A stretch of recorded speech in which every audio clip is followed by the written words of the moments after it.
6, 5, 4, 3, 2, 1. Good evening, ladies and gentlemen. I want to welcome you to the December 2nd, 2013 Morganton City Council meeting.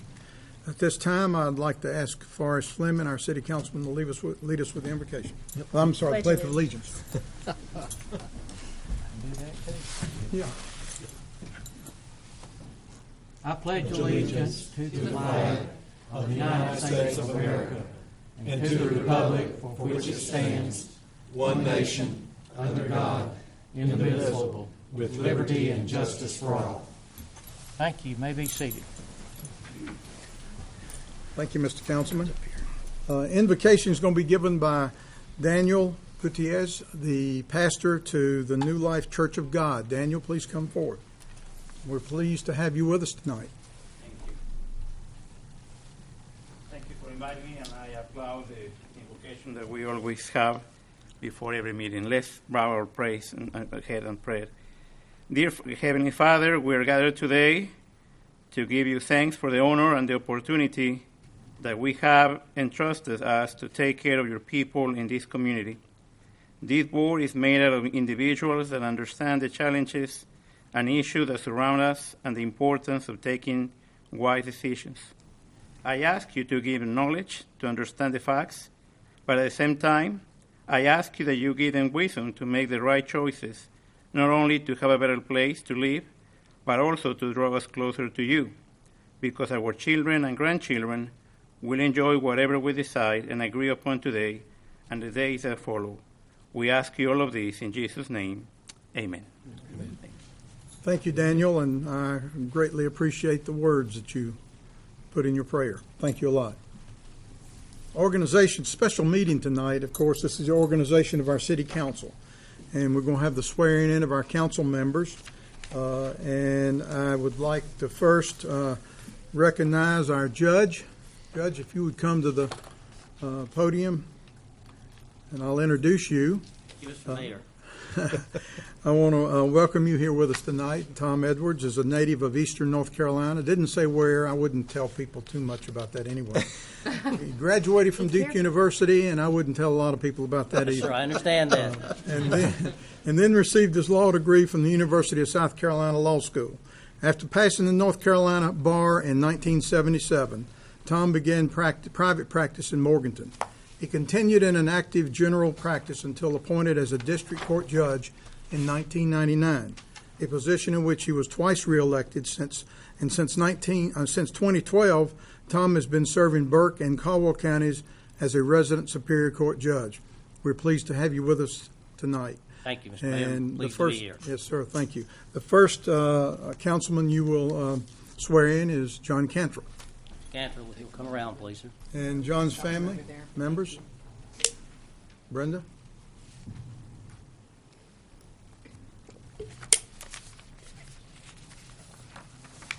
How are you? Nice to see you. Thank you. John, how are you? Nice to see you. You'll put your left hand on the Bible, please, and raise your right hand, and repeat after me. I, and state your name. I, John H. Cantrell, do solemnly swear that I will support and maintain the Constitution and laws of the United States and the Constitution and laws of North Carolina, not inconsistent therewith, and I will faithfully discharge the duties of my office as councilman of the city of Morganton. So help me God. Congratulations, sir. Thank you. Congratulations. Thank you. And I'll need your signature. Thank you, Brenda.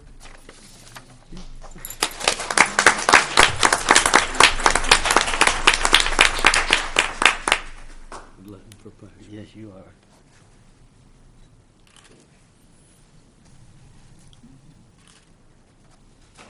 Three copies for you.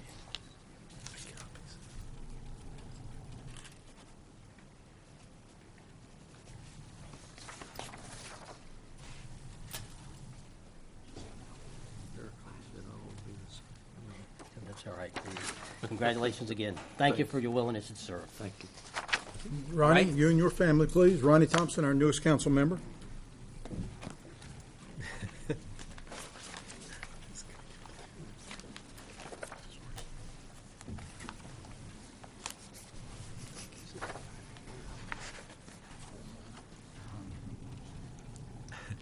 Ronnie, who do you have here with you? Can you Got a introduce? grandson Pfeiffer, grandson Jack Settlemeyer, my daughter Ellen Settlemeyer, and my wife Ann. Your turn. And Celia Settlemeyer in the audience. And thank you all for being here. And I know John might have memorized this, but I don't think you've had that opportunity, so I'm going to give you something to go by. I, and state your name, I, Ronnie Thompson, do solemnly swear do solemnly swear that I will support and maintain I will support and maintain the Constitution and laws of the United States the Constitution and laws of the United States and the Constitution and laws of North Carolina, and the Constitution and laws of North Carolina, not inconsistent therewith, not inconsistent therewith, and I will faithfully discharge and I will faithfully discharge the duties of my office the duties of my office as councilman of the city of Morganton, as councilman of the city of Morganton. so help me God. So help me God. Congratulations, Ron. Thank you so much. Thank you. Thanks.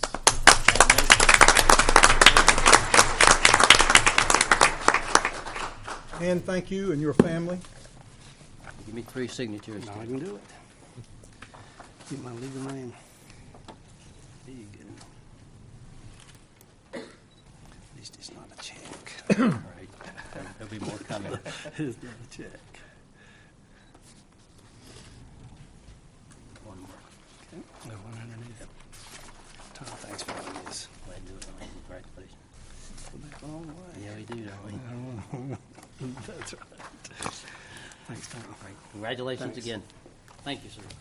Thank you, Judge. We appreciate you being with us tonight.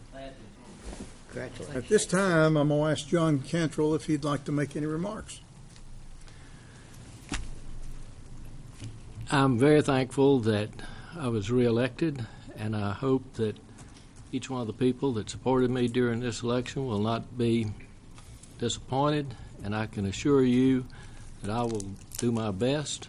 I will always do what I think is right, and I will always treat my fellow man as I would like to be treated. Thank you. Thank you, John. Ronnie? I'd like to thank the people who did vote. It's an exciting time. I hope to serve Morganton, all citizens. It's a great place to live, work, and raise a family, and I'm just thankful to be a part of that process. Thank you, Ronnie. Thank you, John. And at this time, I'll make a comment or so, but any other council members can say anything they'd like also. But I want to welcome both of you. Both of you did a superb job in running a very good campaign, very positive campaign, and I want to congratulate both of you on that count. You are serving in one of the finest cities in the state of North Carolina, and I will tell you that. I've known it for many, many decades, and I knew it before I became mayor, and I will tell you that I'll be proud of, I'm sure, the way y'all serve and the way we serve as a city council group. Any other members? Okay, election of the Mayor Pro Tem, and I'd like to formally make a motion that we select John Cantrell for Mayor Pro Tem. Second. We have a second. Any discussion? You know you get a lot more money, John. What can I say? It's all about the money.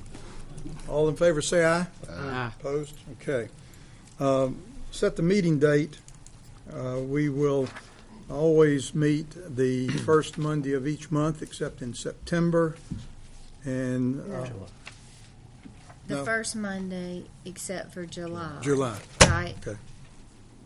And at 5:30. September's Labor Day, generally. But if we have a holiday, we'll change that Oh, okay. as the calendar comes Okay. up.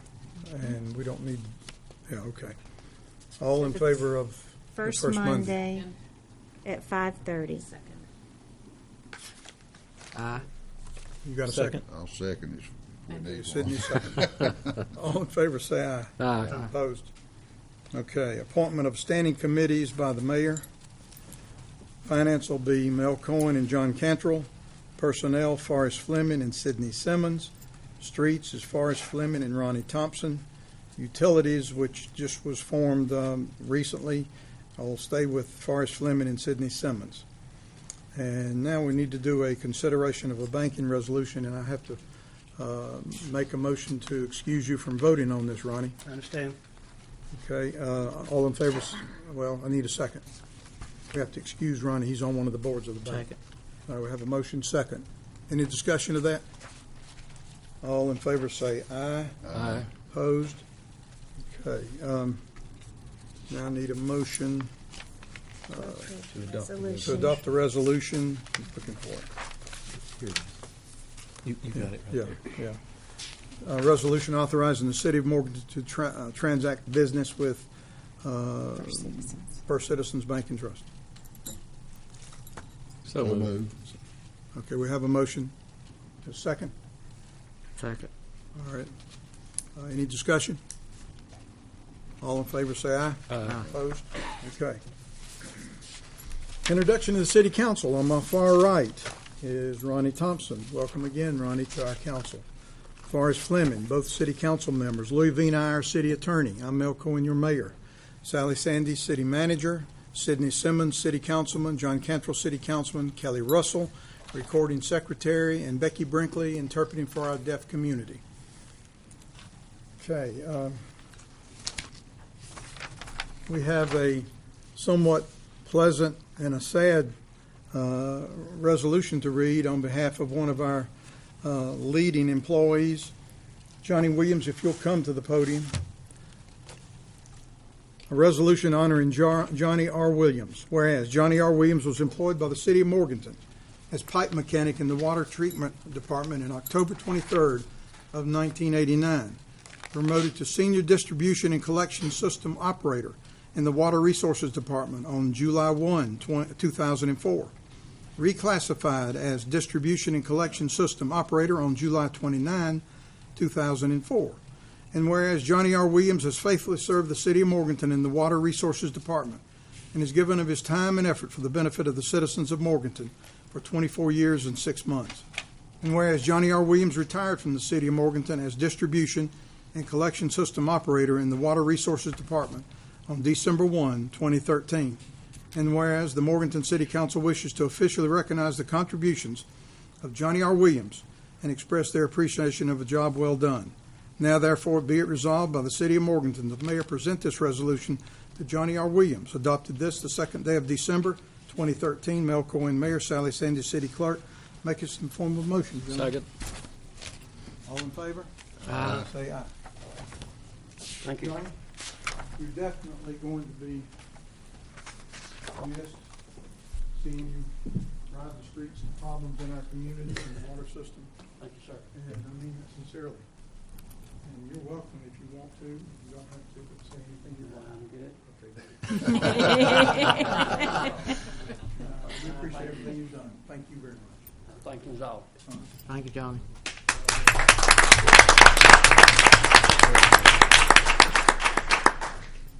Mr. Mayor, if you don't mind, I'd like to say something about You Johnny. surely can. Johnny's he's the first official retiree that I've had as the Water Resources Director, and I knew the writing was on the wall when I think he went on vacation back in August, and he came back and he had a Orvis hat, Orvis jacket, an Orvis T-shirt, an Orvis belt buckle. I knew trout fishing was going to be in his future, so shortly after that, he let me know that he was planning on retiring. So I'm going to miss you, Johnny. Take care. Thank you, Johnny. Calvin here? Calvin's not here. Okay, we have 2 pins. We have a public safety officer special assignment, 20-year pin from Calvin Daniels. The chief will give it to him. Alan Clark, Public Works. Alan's not here. All right, Alan Clark, Public Works, equipment operator and sanitation, 25 years. Now, public advocacy issues and strategies, want to make one comment. The parade is tomorrow night in the city of Morganton. It'll be at 5:45 p.m. The city council members will join beside Community One Bank, the old Bank of Granite, and we'll get on our fire truck at 5:45, and the parade will kick off at 6. Looking forward to all the city council members being there and any staff members that would like to come. We have a city council workshop, February 7th, 2014, just to let you know a little ahead of time. And I believe, Sally, you got anything else? All right, North Carolina Municipal. The Whoa. Yeah, Eric. Karen? Where's Karen? She's back in.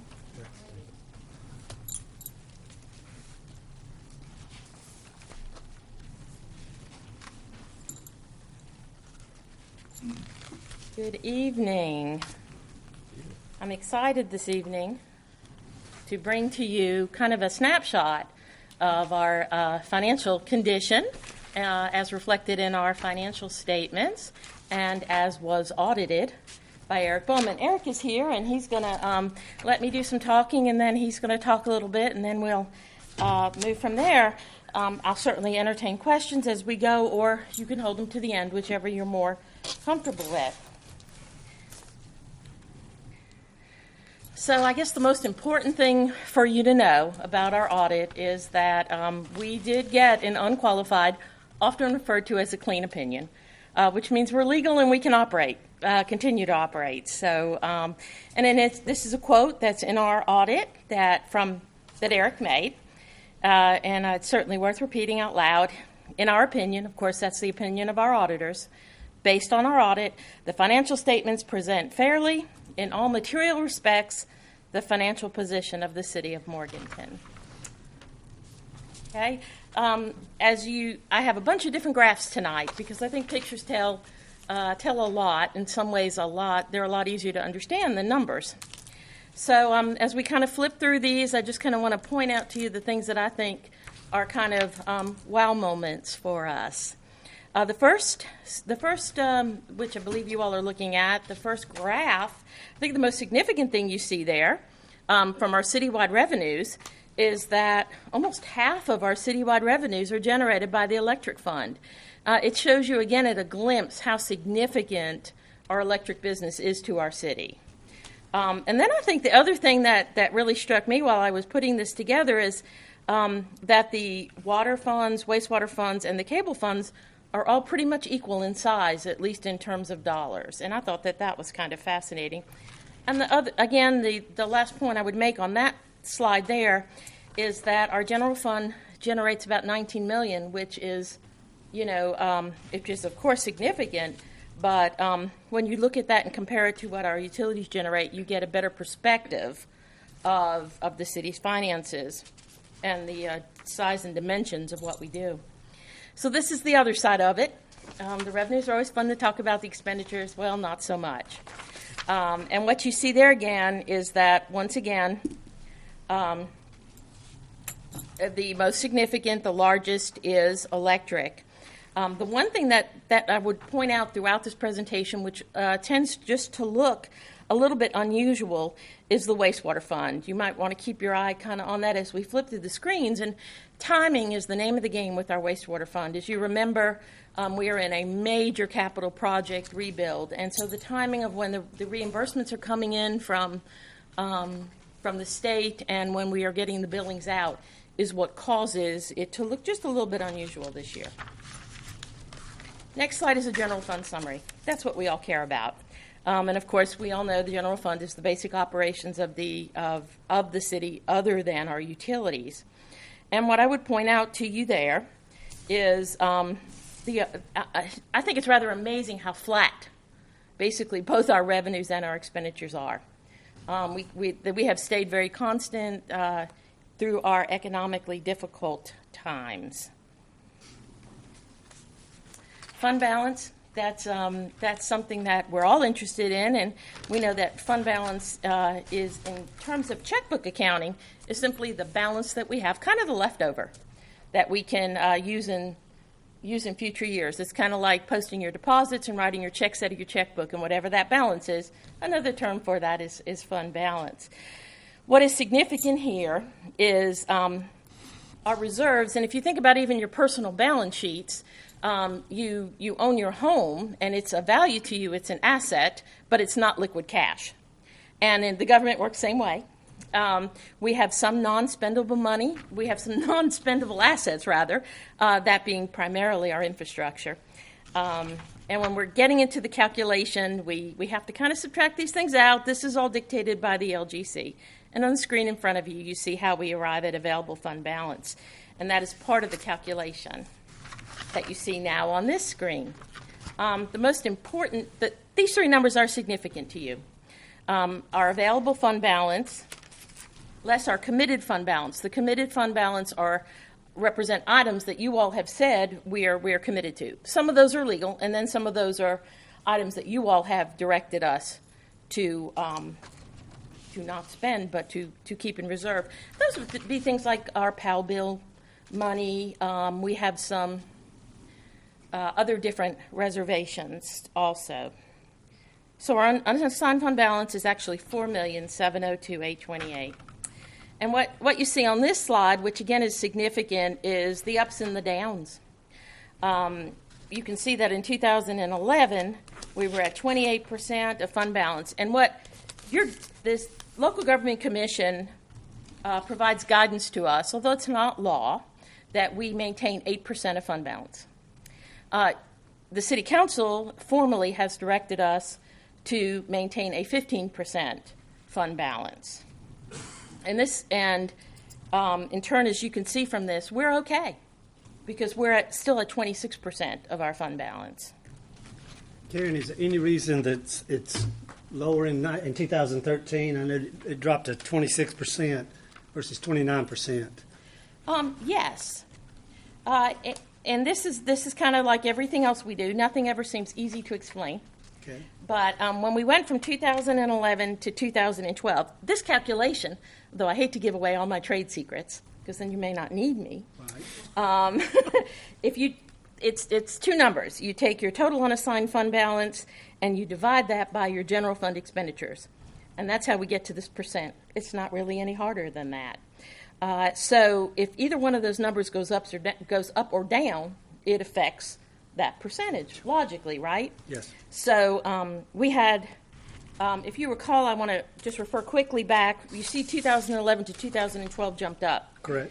In 2011, we had a transfer of $1.5 million from our Economic Development Fund back to the wastewater fund, which was to advance the closing costs on our SRF loan, which were, of course, are reimbursable and repaid back when the loan actually funded. So what that means is that the total expenditures went down significantly in 2012 from 2011 because we didn't repeat that $1.5 million transfer. So that's how come that number went up, because, again, inversely. And we had more of a normal year in 2013, so that's why that jumped. And it actually is proportionate.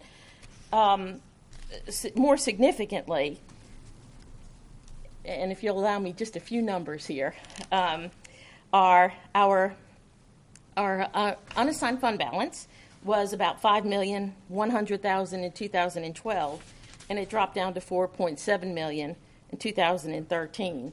And then correspondingly, our total expenditures went from $17.5 to $17.9. So you can see there that kind of makes sense. Okay. Was that a fair answer? Yes. Good answer? Okay. Thank you. You're certainly welcome. Now we're going to look at our general fund revenues just a little bit. And to take away even more of the mystery, I'll tell you the page numbers, because I know that you find this information riveting, and in your spare time this evening you will want to go home and study all of this. So if you look on page 19, as you're looking at this and you're saying ad valorem taxes, what's in that, what's in other taxes and licenses, if you refer to the non-GAAP statement, again, if you start on page 19, you'll see all the detail. Again, I'm sure that all of you will go home and do that. But for time's sake, I won't take you through each one of those. But what you can see there, of course, is that what is most important is our ad valorem taxes. You know, I would have you notice there that that's about $8 million, and we will recall from the first screen that our electric revenues are $32 million.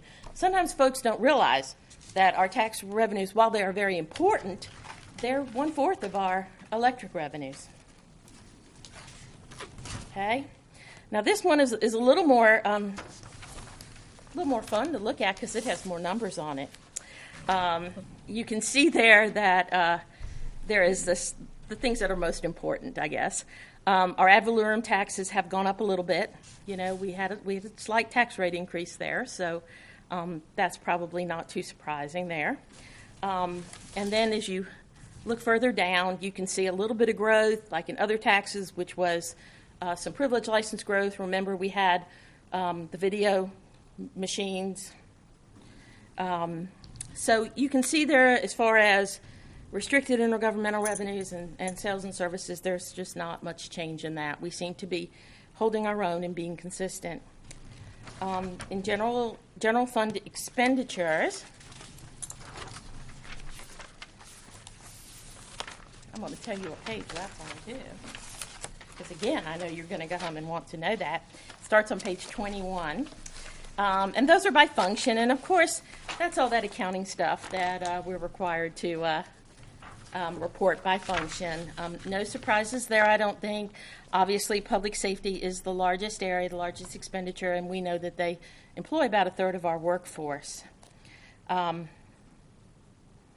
Our debt service is only $845,000, which I think is pretty low for a city our size, and certainly manageable when you look at that in the context of our overall expenses. General fund debt. That doesn't General count fund. utility debt. Yes, thank you. Good point. You can also see there that recreation is $4 million, and what a significant part for our city that is of our general fund budget. Again, I think that this offers us some exciting perspective. And again, from expenditures, this graph will show you how, over a 3-year period, by function, how our expenditures have gone up and down, or for the most part, stayed reasonably constant.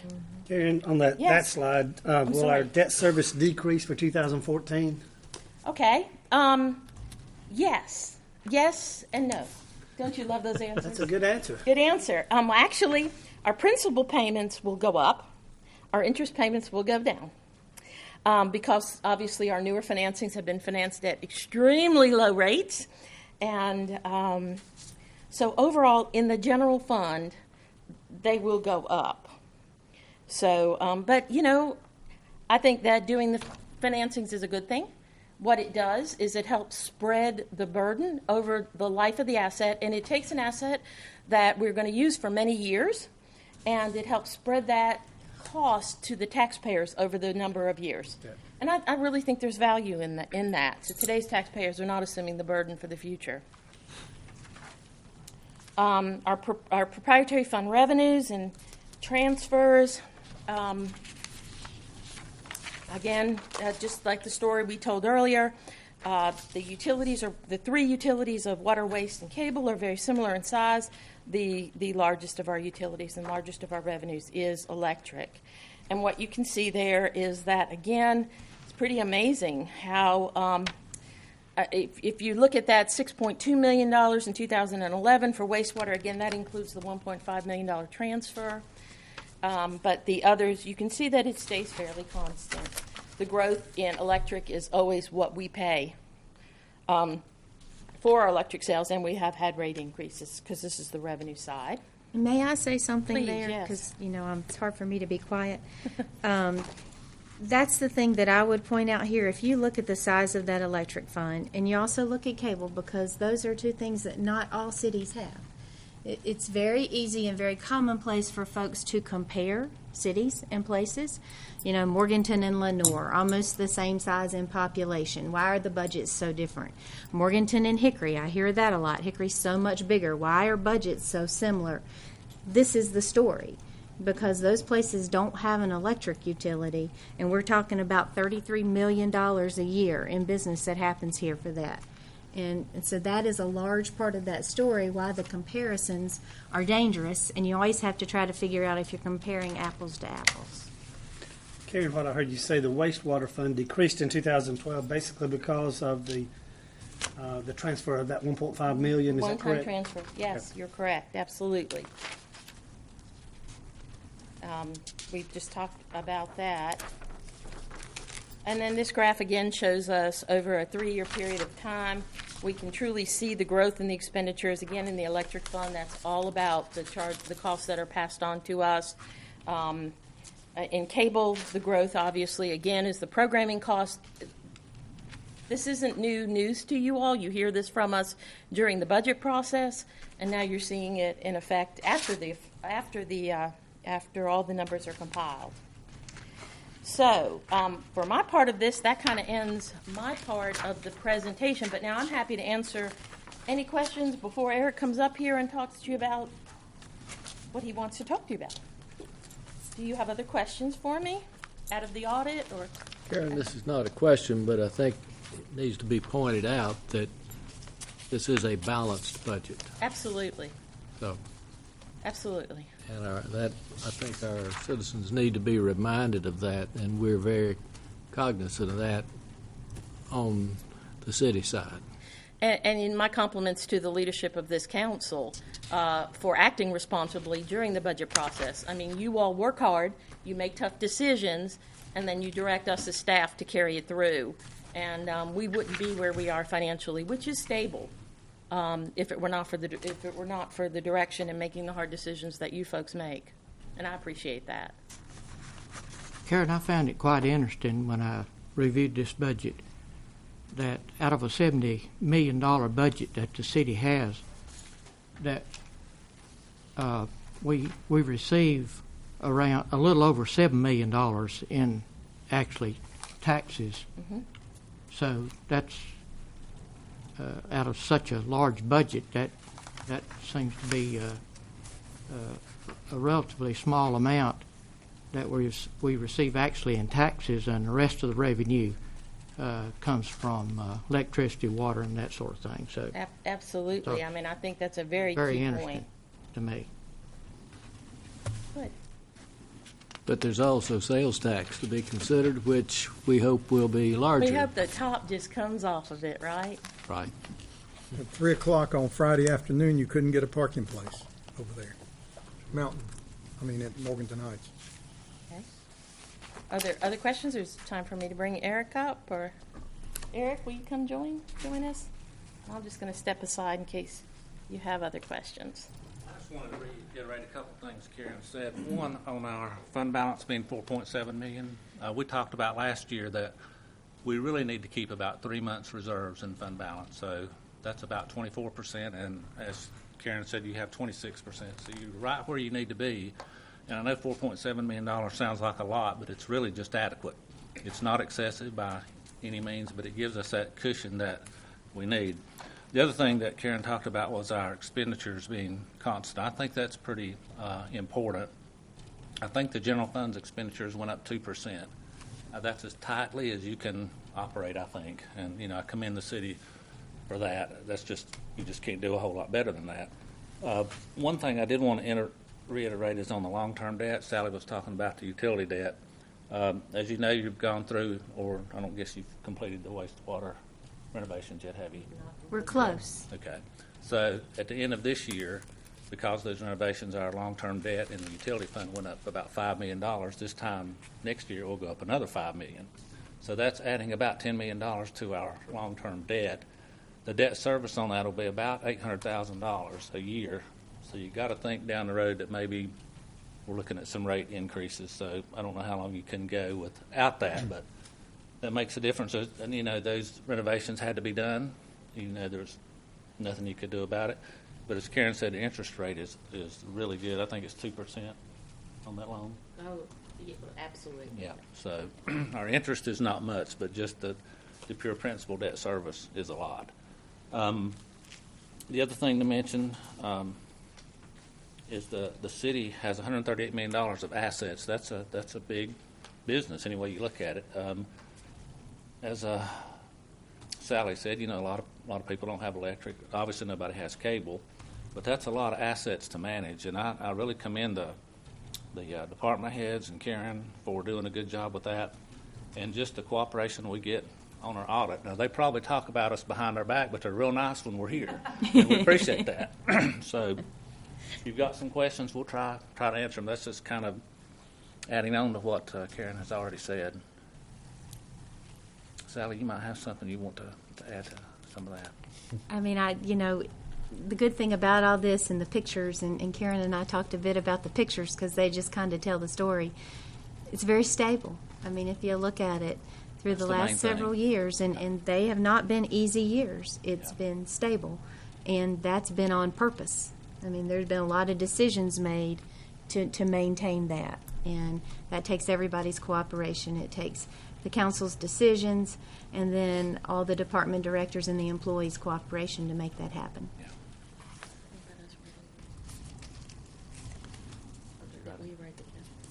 Yeah, one thing that's very different on the 10 municipalities that I have, only 2 of them actually write their report themselves. And of course, Karen writes this report, which is, 100 and something pages.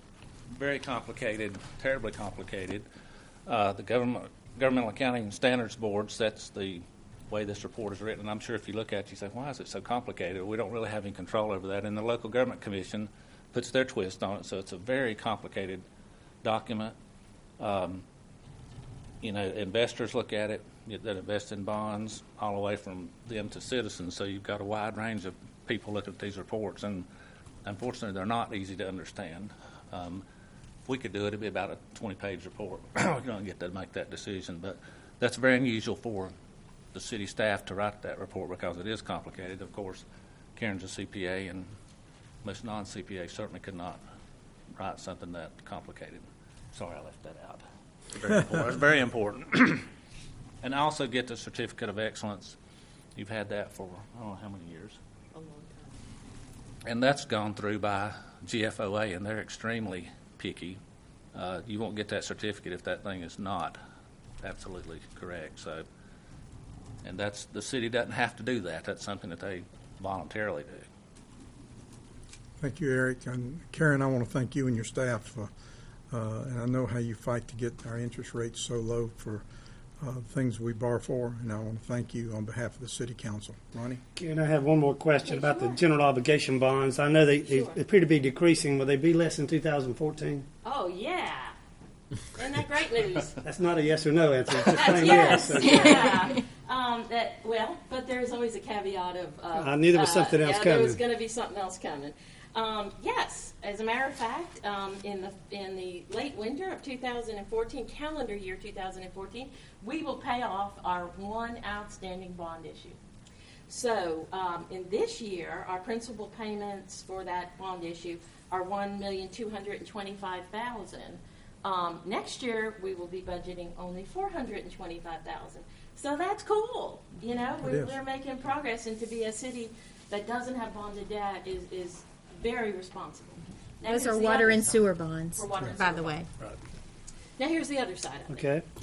Remember, this year we're in the middle of an $11.5 million project, and although that's not bonded debt, that is state revolving loan fund debt.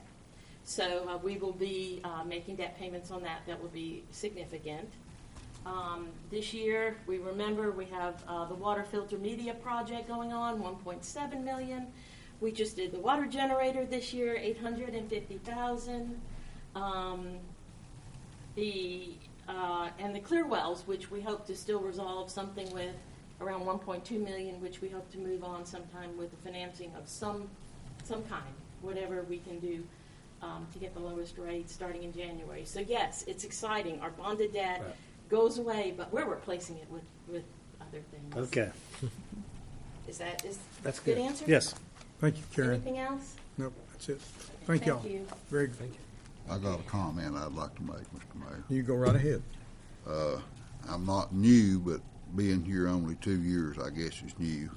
And nobody gave me a Finance for Dummies book when I came on board. I thought I handed it to you. I want to thank Karen because she can lower herself down my level.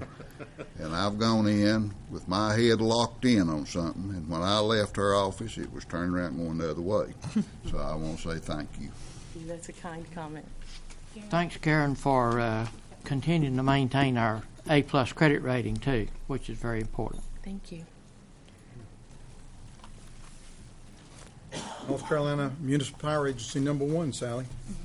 Just to report the results of the Board of Directors elections, that was James Gallagher, a council member from Gastonia, and Barry Hayes, the mayor from Granite Falls, were both elected to serve on the Board of Directors for the Power Agency. Food line electric lighting upgrade rebate And we will do that right now. tonight. Yeah, he's here. Here he is. You can call him. Brooks, come up with him if you would. Bobby? Yes, sir. Okay. Bobby Walters, store manager of the Fiddler's Run Food Line. Where's the check? Oh, he gets that on his power bill. Okay. There is no check. Exactly. Brooks, you want to introduce the item? This is Bob Waters, the manager from Food Line at Fiddler's Run. His store and the store on Burkmont and the other stores in the Food Line chain have been upgrading their lights in their coolers. And it's a big project company-wide. And as such, they applied for the lighting rebate program through Electric Cities. And they were approved, and they got that done. And now when you go through the Food Line, you can look in the coolers, they've got the LED lights in there. And that's saving on their power bill. And they received a credit of $1,737 for their participation in the lighting rebate program. Very good. Brooks, thank you for helping, and Bobby, we appreciate Food Line participating. Thank you. It's one of the programs that we're proud to get to do with our community partners and try to encourage that as much as we can. Thank you all. Thank you. Thank you. Sally, I want to mention one thing. In today's News Herald, an article about the manager of Burger King, and the gentleman came to Morganton several years ago from up north, and the things that he said about our town are, we would appreciate more people, a lot of people feeling the way he does. This is a person that came from evidently an area that he saw some problems, and Morganton is not one of those kinds of community. He says he's had nothing but wonderful experience here, fell in love with our community. His family has fallen in love with our community, and one of his children goes to Freedom High School, but it's in today's News Herald. You need to read it because it makes the downtown and everything that we do in our community should feel good, considering some of the stress that we have to go through on almost a daily or council meeting basis. John, the manager of Burger King, served for several years on our Clean Cities Committee. He was very active. Very good. Consent agenda, Sally. The consent agenda before you tonight includes 10 items. Those items are considered non-controversial in nature, and we would ask that those items get approved in one motion unless an item is removed. And I would like to ask the council to remove item B and consider that separately. But I would ask that you, which is the tax releases, but I would ask that you consider approving the other 9 items in one motion. That includes minutes from the November 4th meeting, the second reading of the taxi cab franchises, the amendment to a 457 deferred benefit policy to allow Roth IRAs, a budget amendment to receive $96,000 from North Carolina DOT for the Amherst Road waterline relocation, the award of an installment purchasing contract for the tree trimming truck, and that would be to BB&T at 1.38% interest for 3 years, the amount $173,204. The award of an installment purchase financing contract for the fire truck, and that is an $800,000 borrowing that would be awarded to Bank of America at 1.85% interest for 7 years. The extension of the lease agreement between the city and the Morganton Parks and Rec Foundation until March 31st, 2014. A memorandum of understanding with the Pilot Club of Morganton concerning the Renew the Tradition fundraising campaign and renovation project for the community house. And then the award of bid for a leaf vacuum truck in the amount of $139,147 to West Carolina Freightliner. Mayor, I move we approve the consent agenda with the exception of the tax releases. Second. Have a motion, we have a second. Any discussion? All in favor say aye. Aye. Opposed? Item B. Okay. Item B is the tax releases, and this is a routine item that we consider each month, and you have a list of those in your information. The total amount of those tonight is $2,481.30. However, there is one release on there in the amount of $122.28 that is for property owned by Councilman Simmons. That was a decision made appropriately by the Property Tax Commission. So I would ask that you all consider that without Councilman Simmons participating. Make a motion. Second. We have a second. Is that a motion to excuse Councilman Simmons? You can do that first. Yes. All right, Yes, yeah. please. Yeah. Who made that motion? All in favor say aye. John seconded. I made the motion. Yeah. All in favor say aye. Did we do that? Okay. And now we need a motion for that item to be passed. So moved. Second. We have a motion. We have a second. Any discussion of that one item? All in favor say aye. Aye. Opposed? Okay. Yes, see. New business public hearing and action. Public hearing on a rezoning approximately 13.4 acres of property located at 109 East Fleming Drive and 611 South Sterling Street from heavy industrial to general business, submitted by Alpine Mill LLC. Sally. This property is property that has been used for industrial purposes for a really long time. Constructed in 1888, used as a textile mill. In the 1960s, we classified that in a zoning process as general industrial, later reclassified as heavy industrial. That was in 1985. So it's been through some zoning changes over the years. We all refer to it as one of the old Drexel plants, and it's down at the intersection across from Rose's, next to the Rite Aid. And I think Chad has a map, hopefully, that he can bring up that will identify that. We also have Lee Anderson here tonight to answer any questions. The owner has been working with the city and working with the state to have the mill placed on the National Historic Register in an effort to use tax credits for the renovation of the mill and to create some adaptive reuse in the project. Looking for a general business classification, which would allow the property to have commercial, service type, and multifamily type uses in the same property. Has been before the Planning Commission, both the staff and the Planning Commission recommend approval of this. Can tell you that the public hearing was advertised in the News Herald 2 consecutive weeks, the 22nd and the 29th of November. Property was posted, and first-class mail notices were mailed to the adjoining property owners. Okay, I'll open the public hearing. Anyone in the audience would like to speak for or against rezoning? Come to the microphone, state your name and where you reside.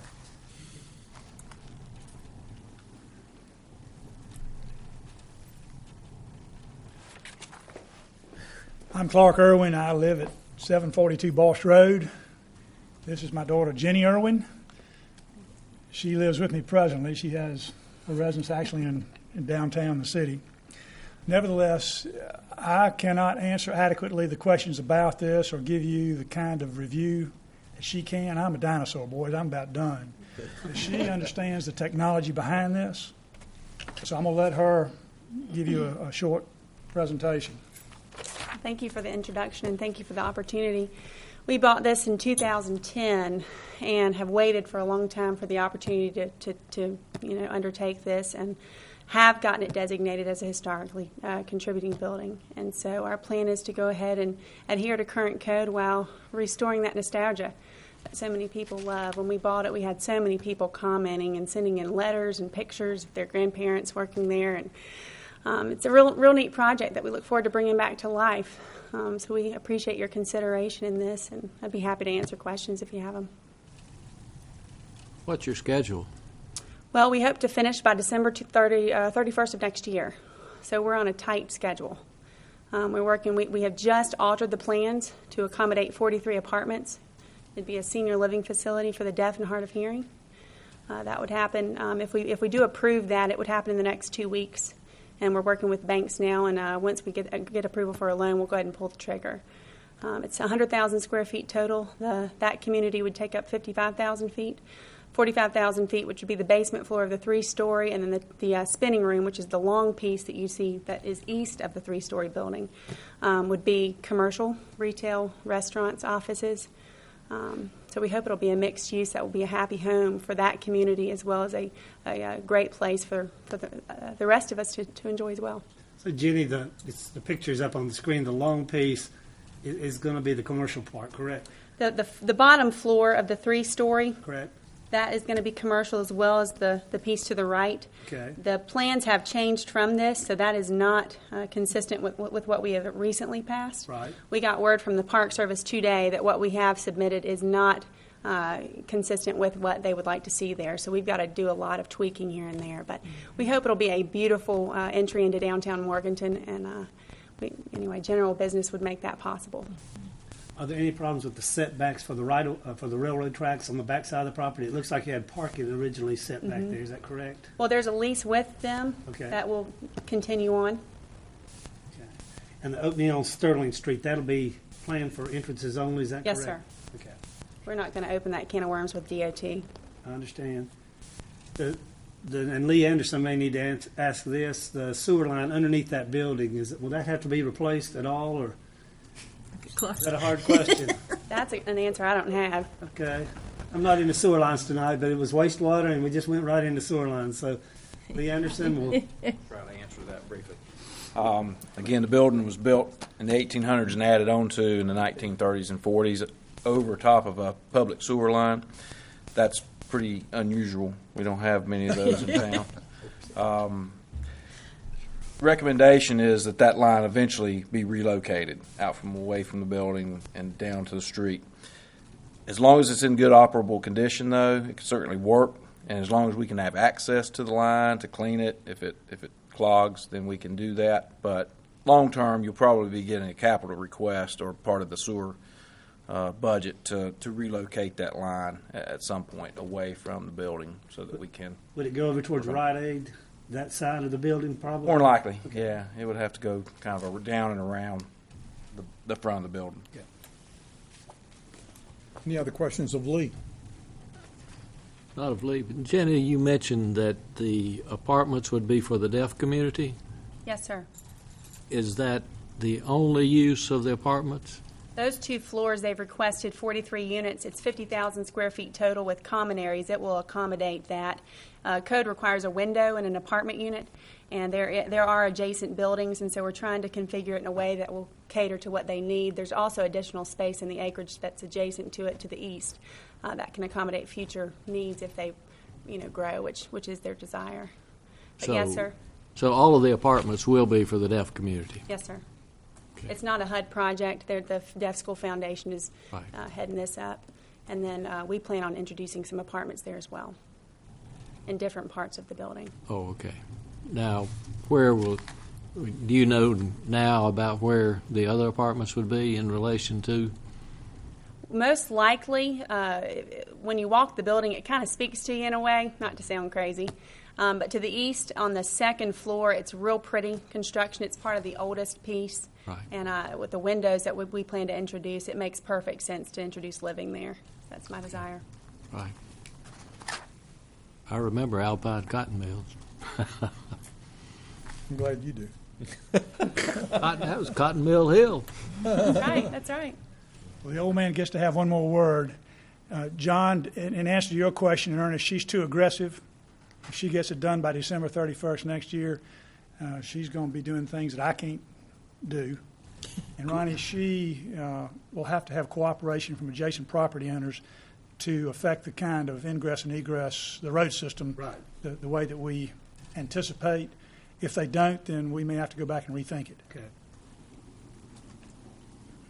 How is this project going to affect the deaf school's other project that they had proposed? It's the same previously? project. That's his. They've proposed it at two different locations, right across the street from their football field and then across from the comma there. And they like this opportunity because the deaf community would very much like to be integrated with the hearing community. This gives them a wonderful location in which to make their home. Oftentimes that community is considered last. This would give them a great address, and it would also give them other services within the same property, so they're not totally set apart, if you will. So they're splitting their, I think that what's going on is they're looking at all the options available to them because of the cost associated with all of them and trying to figure out which option they can fund That's right. ultimately to get the project completed. So I think right now probably multiple projects are on the table. Forrest, the idea with, or at least our thinking, is not to try to compete with the city. We knew that they had looked at your site, and it's a great site. And so we believe that that community, just as you do, is underserved generally as part of the population. They don't have the facilities, and so we're going to let them look at this. If they want to pursue our site, that's fine. We're not going to encourage one way or the other. We want it to be in downtown Morganton. And so it'll work for us. If it's not, it's funny, but their plan pretty much was a direct overlay of what we had already anticipated for that building. We had already planned for residential living on those floors. And so if it's not the deaf community, it'll be a hearing community, and it'll be the same thing, I think, either way. okay. Well, let's just keep them in Morganton. Absolutely. That's right. Anyone else would like to speak for or against? Close the public hearing. I'll make a motion to certify that this rezoning request is in conformance with Morganton's adopted Mission 2030 Land Development Plan. Second. I have a motion, second, discussion. All in favor say aye. Aye. I move we adopt an ordinance rezoning 13.4 acres of property located at 109 Fleming Drive and 611 South Sterling Street from heavy industrial to general business, submitted by Alpine Mill, LLC. Second. Okay. Any discussion? All in favor say aye. Aye. Opposed? Okay. Thank you all for coming. Clark, Jenny. In other business, consideration of adoption of an ordinance to designate no parking in a fire lane for areas at Morganton Heights Shopping Center, Appendix 1, traffic in Section 141, subsection 31. Sally. It's a mouthful. It is. The new Morganton Heights Shopping Center, which is a private center and private parking, have asked that we designate fire lanes out there. And as a matter of fact, they've already been painted and addressed out there to provide the adequate public safety that is needed for, fire personnel, fire vehicles, emergency vehicles, and that sort of thing to get out there. We designate those fire lanes. In order for us to enforce those, we have to include them in a description in the ordinance, and that is what this does. Would set that up and allow our public safety to enforce those fire lanes. And you have a map included in your packet of information. I move to adopt an ordinance for designation of fire lanes for no parking at the Morganton Heights Shopping Center. You can do that, Second. We have a second. Mayor, Discussion. one question. Will the fine be included in this ordinance, or is it in a separate section? Sally? There is a fine, and currently the fine is $10, and that amount is included in our schedule of fees and charges, not included in the language of the ordinance, so that if that fee changes by action of this council, we don't have to change the ordinance. Thank you. Chief, have WRS developer been informed of this? Do you know? I know it's something we have to do, but Oh, no, they know. They know about it, don't they, Lee? Yeah, they know. They did all that. Got you. Very good. Okay, we have a motion. I don't know if they know that $10 is the charge that you've set up, which is probably something they don't have a clue about. Yeah, okay. All in favor say aye. Aye. Opposed? Okay, next item is consideration of award of a construction contract for HVAC screening wall and sidewalk at Comma. As you are aware, one of the big projects that we've done in the last little bit has been a replacement of the more than 25-year-old HVAC system at Comma, a big system that we have replaced. In doing so, as we got into that project, the new equipment that has been installed is larger and much different than the old equipment that existed and was housed inside a wall on the King Street side behind Comma. In order to accommodate for that, we had to tear down the old structure. And in order to put something back that was appropriate to meet North Carolina building code, we had to re-engineer the pad and the walls and everything. So we are coming to you in order to complete that and asking for a budget amendment. We received bids. We received 4 bids from contractors. The total amount is $30,422.50. That's the low responsible bidder by Brushy Mountain Builders. And we would recommend awarding to them. We have about $6,000 left in the balance of money that we borrowed, another installment financing to do this project. So we would ask that you consider a budget amendment in order to allow us to complete the project, and that's in the amount of $24,422.50. May I complain a little bit about that? Is that You may. the director of Comma is not here to speak on behalf of his project. Is he? I don't see him in here. Do you? He's over probably patrolling the seats to make sure nobody has anything in there. Or standing out there waiting on the wall to be built, right? Probably so. Yeah. I make a motion to approve a budget amendment in the amount of $24,422.50. Second. Have a motion second. Discussion of the budget amendment. Yeah, where's the $24,400? Where's that money coming from? Fund balance. Out of the fund balance? Mm-hmm. Yeah, it'd be a budget amendment out of fund balance. Now, I guess my other question is, who originally figured this project and missed it by $24,000?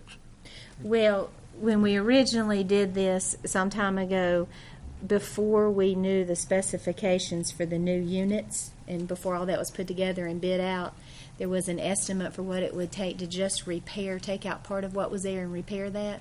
But that didn't work when the new units came in, sizing-wise and protection-wise. And the other thing that we discovered is the other enclosure, and I'm talking about things that I know, I guess, enough to be dangerous about, was so small for us that it wouldn't allow the proper ventilation and the proper cooling of that unit. And since we spent $250,000 almost on that, we felt like this needed to be appropriate to take care of that. And then Mike Krotz came in, and we had to do another pad. We had to do footings. We had to have engineered drawings to meet building code for that, because we are not exempt from all of those rules either. Okay, the motion second. Any other discussion? All in favor say aye. Aye. Opposed? Okay. Did you have the second motion? Was not there yet. a second? Okay. I haven't done that yet.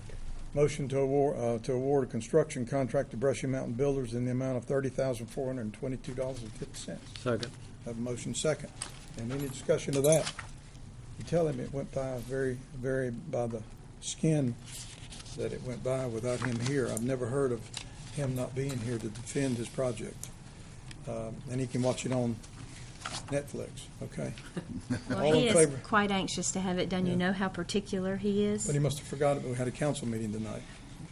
All in favor say aye. Aye. Opposed? Okay. Item number Yes. 2. Consideration of entering into a CDBG small business loan agreement with Appwood LLC. Is that right? Appwood LLC, doing business as Appalachian Woodwrights, for the purpose of relocating and expanding a manufacturing facility at 300 Burke Drive. Louis. I think No, I Lee. think it's Lee. Lee, I'm sorry, Lee. Lee.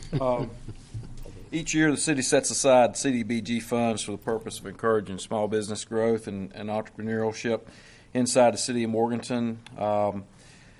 We have received applications throughout the year. We've received an application from Appwood LLC. They do business, and most of us know them as Appalachian Woodwrights. They are proposing to relocate and expand their manufacturing facility at 300 Burke Drive. They're currently on East Union Street. This business was sold and reorganized by Alan Clark, and since that time, over the past 18 months, they have added 4 additional employees, and their sales growth has come from about $700,000 a year to a projected $1.2 million this year in 2013. The current facility that they're in is too small, and so they're asking to expand so that they can grow their operation. They desire to add additional employees as well, new electrical equipment in the building, and would like to stay in town and grow that business. In an effort to do that, they are asking to borrow $30,000 from the city of Morganton in our small business loan program. They are also asking for $20,000 in loans from the Burke Loan Pool, and they are receiving $75,000 in private loan funds to accomplish the $114,000 investment that's necessary to make this move. In order to do this, they have provided us with more than 100% collateral and personal guarantees for this loan amount, which is one of the requirements that we place on this. They also will hire the necessary low and moderate income individuals to meet the HUD standards. Questions of Lee? It's a good business. Lee, I understand the owner has invested about $150,000 of his own money in the project, correct? He has. Okay. He has. It's good to see that since I get asked time to time what the city's doing is as far as economic development for the city, and I think this is a good example of what we're trying to do in regard to economic development and more jobs, and I think this is a great deal. We've issued about 15 loans so far, and of course the loan money comes back in. We replenish that, put that in a loan pool so we can continue to build up our fund and have more money to lend in the program as we go forward. So I think it's getting more and more momentum, and we're getting good loans.